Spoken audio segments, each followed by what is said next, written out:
Welcome to Putz Parcel. My name is Lisa. Let's get dirty. So this is my in-ground garden. I grow in zone 6B, so I can grow coal crops and summer crops. They're all in, the garden's full. I just finished planting the last of my summer crops yesterday, my basil and my peppers. I'm just here to tell you what I do. You can do what works for you. I try to keep our garden as organic as I can. I do have some pest pressure. As you can see, there's certain areas that are covered. And this year I'm having a robin issue. So I have some shiny objects hanging and some owl templates, but it's not really helping a whole lot. So let's start the tour. We'll start over here with my tomatoes.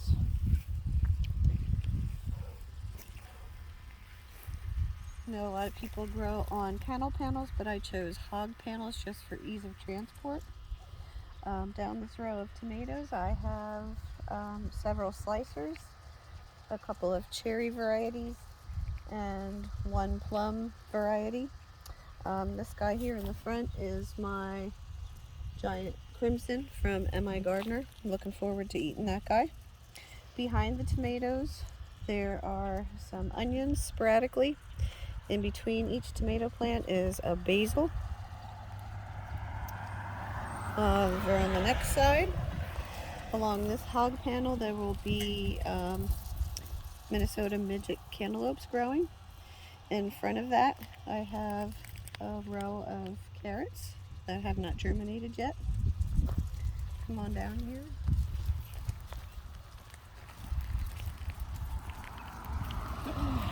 On these three trellises, there will be cucumbers. This one is Marketmore. This one will be Armenian, and this is a striped Armenian. And on this one will be silver slicers. In between those trellises, I have some onions, which aren't really germinating a whole lot. And the next row over, oh, I forgot about my red beets. Got some little red beet friends coming up here. The next two rows over are bush beans. The first row of bush beans are dragon tongue, one of my new favorite varieties. And the second row is called Tema, T-E-M-A. They are a variety that tolerates some cold, so I actually planted them first. And then I just have some sweet alyssum on each end of the rows. Growing some Napa carrot, Napa cabbage. I'll have to get the variety for you. I don't remember the variety. And celery. I have pink celery and Utah tall. On the side is some carrots and onions. And on the trellis, I am growing some pole beans. Hopefully that they will provide shade for the celery when we get into our hotter dog days of summer. Over this big arch trellis, I put seeds in for Rappaconnie squash, which tends to be a little resistant to the squash vine borers and the squash bugs, of which I get both here. Underneath the trellis, I have Brussels sprouts and onions. My Brussels sprouts will grow through this summer. As they get Brussels on large enough to be eaten, I'll pull those off, and by fall I'll have some nice big stalks full of Brussels. In the middle here, I have mostly sweet peppers. I have 2 paprikas. So there's a total of 13 plants, and those are the guys I just put in yesterday. And you can see some random potatoes are growing there. Those came up from last year, so they must have been some smaller ones that I missed when I was digging them out. Let's head on over here. This is my popcorn patch. After the robins were going after my onions and I started protecting them, they started attacking the popcorn. So I had to reseed that. So my germination isn't great in here, waiting for that to come up. As you can see too, I grow in compost, generally mushroom soil. And I used to till this garden. Soil is very clay, has lots of rocks. And we worked for years and years on that, just adding in peat and manure to get the soil better quality. So now I've just moved to a no-till garden, and we put about an inch or two, sometimes 3, just on top, and I actually just plant in the compost, the mushroom soil. Over here is my chamomile. Chamomile is one of those plants that reseeds itself. Once you plant chamomile, you won't have to plant it again. I do harvest some of the flowers for tea. I just pull off the flowers. When I take those in, you can lay them in an herb dryer that just hangs. What I'll do is take a handful in and just lay them in a coffee filter and let them dry, or you can put them in your dehydrator, but they're great for tea, and you just harvest the flowers. After they finish, it'll go to seed, and there'll be chamomile growing wherever the seeds take them. I forgot to tell you too, I have borage growing over behind the tomatoes. Borage will also reseed itself. This is the 3rd year the borage has reseeded itself.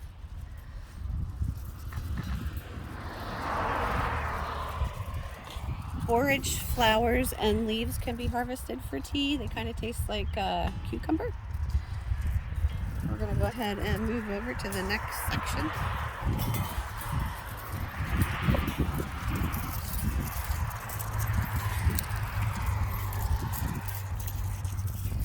For the last couple of years, I've suffered from cabbage moths, so lots of little green caterpillars. So what I started doing is just covering all my brassicas. So this row is mainly brassicas.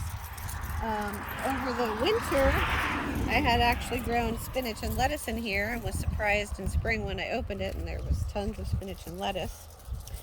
But right now there is broccoli, cauliflower, cabbage, a couple of rutabagas, and some red beets growing all down this row.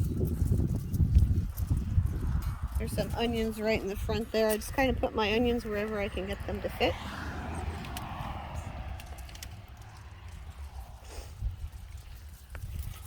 The next double rows here are sweet peas for hulling. This variety with the purple and the red flowers are purple potted peas, and the shorter variety is called First 13, I believe. First 13 is from Burpee, and I will generally get 9 to 11 peas per pod, but sometimes you'll get up to 13. It depends on the day. I'm not sure where I purchased the purple potted from, but it's a pretty easy variety to get a hold of. Horizontally between the peas, I had planted a couple of rows of lettuce and my radishes, and the radishes are pretty much gone.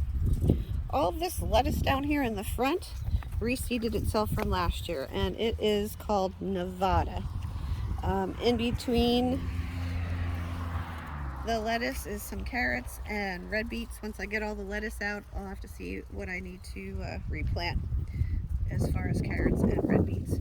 So with the lettuce, sometimes I will go ahead and harvest a whole plant, or you can do what's called cut and come again. If you're not familiar with that, cut and come again just means you remove the larger leaves from the outside. You don't want to harvest more than 1/3 of the plant at one time, and it'll continue to grow and produce. So let me get over there. And the next covered section again is some more brassicas here in the front, mostly cabbage. There might be a cauliflower or two in here.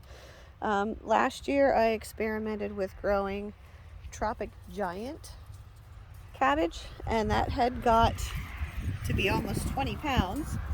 So this year I thought I would try some other larger varieties, and I believe I have some large flathead Dutch in there, as well as Megaton. There's only a couple in there because they need a lot of space. There's some more of the Nevada lettuce, and then I have my potatoes. I also struggle with potato beetles, so I thought this year I would try to cover my potatoes and see if that helps. A little bit of browning there is because we had some colder nights. Our spring has been a little more up and down than usual as far as warm and cold. But you can tell the potatoes are doing just fine, even though they got a little bit of frost damage. Our spring has been very dry too, so earlier I was out watering the peas because they were looking a little wilted. As far as watering, people have their own opinions, whether you water it in the evening, whether you water in the morning. I generally water in the evening because I work full-time and the garden is just a hobby for me, and it helps to feed my family. But in general, you water when you need to water. If you see things wilting, you want to give them some water. So over here is a small trellis of snap peas. And they're just beginning to produce. I think the variety I have here is called Blush. Behind them, I have my garlic. I have garlic. 3 varieties growing back there. I have elephant garlic, which is a leek, technically. There's also Montana Giant, and I forget what the last one is I planted. In front of the snap peas, I have some lettuce. There's a big old radish. I think that's a cherry bell. And I think there's a rutabaga or 2 there. There's some more onions. And we're gonna move over to the blueberries.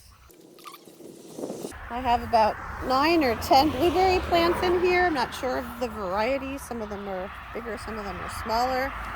I do know that this big guy on the corner here is a pink lemonade, so that'll actually have pink blueberries on it.